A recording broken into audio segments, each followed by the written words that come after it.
ମୋ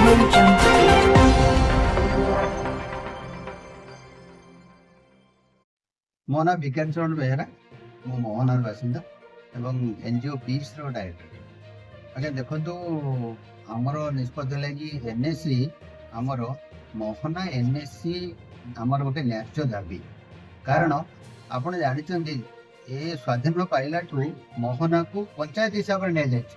ପଞ୍ଚାୟତର ପପୁଲେସନ 750 ଉପରେ ହେଲେ ପଞ୍ଚାୟତର ପପୁଲେସନ ହେବା କଥା, କିନ୍ତୁ ଏନ୍ଏସି ହିସାବରେ ଆପଣ 2001 ମସିହାର ମାନେ କ୍ରାଇଟେରିଆ ଅନୁସାରେ ଆପଣଙ୍କର ଏନ୍ଏସିଟା ଆପଣ 11,000 ପ୍ଲସ ରେ ଏନ୍ଏସି ଡିକ୍ଲେୟାର ହେବା କଥା, କିନ୍ତୁ ଆମର ତ ବର୍ତ୍ତମାନ ପଞ୍ଚାୟତରେ 12,000 ରୁ 13,000 ପପୁଲେସନ ହେଲାଣି। ଏଇ ହିସାବରେ ଆମର ନ୍ୟାଯ୍ୟ ଦାବି ଅଛି କି ପଞ୍ଚାୟତ ବର୍ତ୍ତମାନ ନ ହୋଇ ଆମକୁ ଏନ୍ଏସି ଡିକ୍ଲେୟାର କରିବା ନିହାତି ଦରକାର।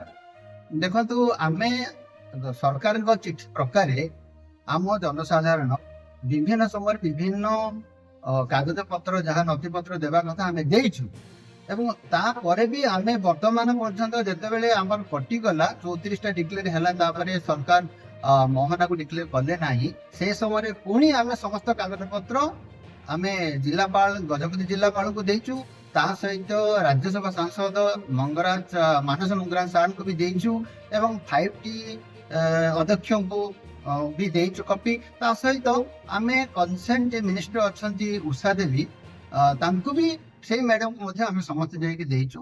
ତେଣୁ ଆମେ ପ୍ରଥମେ ଦେଇଥିଲୁ ପୁଣି ଦେଲୁ, ତେଣୁ ଏବେ ପର୍ଯ୍ୟନ୍ତ ଆଜି ପର୍ଯ୍ୟନ୍ତ ଆମର ଡିକ୍ଲେୟାର ହେଇପାରି ନାହିଁ।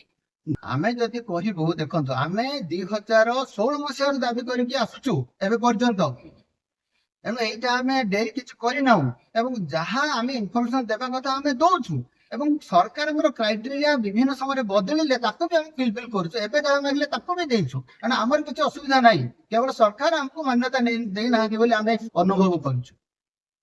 ଆମର ଦେଖନ୍ତୁ, ଆମେ ଯାହା ନଥିପତ୍ର ମାଗିଥିଲେ ସରକାର ଆମେ ତାକୁ ଦେଇଛୁ ଏବଂ ଜିଲ୍ଲାପାଳକୁ ମଧ୍ୟ ଦେଇଛୁ। ଯଦି ଏଇ 10 ରୁ 11 ତାରିଖ ଭିତରେ, ତାର ତ ଆଉ 7-8 ଦିନ ଭିତରେ ଆମର ଯଦି ଡିକ୍ଲେୟାର କରା ନଯାଏ ତାହେଲେ ଆମେ ନିଶ୍ଚିତ ଭାବେ ଆନ୍ଦୋଳନାତ୍ମକ ନେବୁ।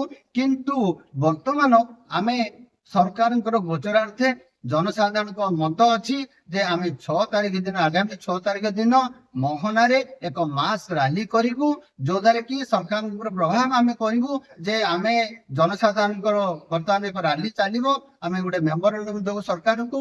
ସେ ନିଶ୍ଚିତ ଭାବେ ଆମକୁ 10-11 ତାରିଖ ଭିତରେ ନିର୍ବାଚନ ପୂର୍ବରୁ ଯାହା ଘୋଷଣା କରିବେ, ତାହେଲେ ସେଇଥିପାଇଁ ଆମେ ଆମର ଦାବିପତ୍ର ଦେବାକୁ ଚାହୁଁଛୁ ଏବଂ ଆମେ ଅନୁରୋଧ କରୁଛୁ ସରକାରଙ୍କୁ ଯେ ଆମର ଏଇଟା ନ୍ୟାଯ୍ୟ ଦାବି।